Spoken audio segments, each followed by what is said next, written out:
झारखंड के मुख्यमंत्री हेमंत सोरेन इन दिनों असम गए हैं और असम में जाकर अपनी पार्टी को मजबूत करने की कोशिश कर रहे हैं। लेकिन इस बात की हमें कोई तकलीफ नहीं कि वो कहीं भी जाए, अपनी पार्टी अपने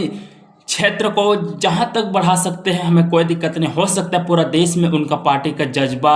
और दबदबा रहे, पर सवाल यह है कि झारखंड की समस्याओं के बारे में अभी सदन चल रहा है और समस्याओं के बारे में कम से कम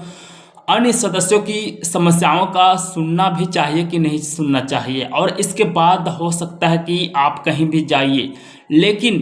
सबसे पहले यहाँ की सवाल है कि स्थानीय मुद्दा कोयलों की भंडार हो रहा है, स्थानीय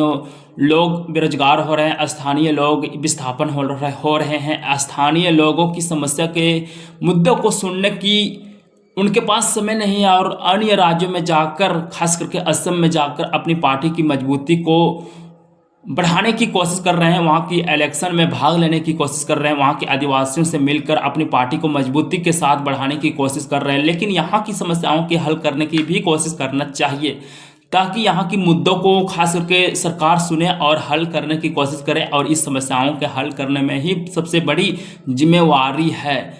सबसे पहले मुद्दा है बेरोजगारी का, नौकरी का, और यहाँ की समस्याओं का, स्थानीय मुद्दा की समस्याओं का, और साथ में स्कॉलरशिप का, मई सम्मान योजना की, ये सभी मुद्दों को बारे में सोचने और समझने के उनके पास समय नहीं है, और असम में जाकर अपनी पार्टी को मजबूत करने की कोशिश कर रहे हैं। और उनके सदस्य जितने भी विपक्ष की नेता हैं, सभी ने अपने अपने मुद्दा को लेकर ही सदन में आए हैं, और इस सदन को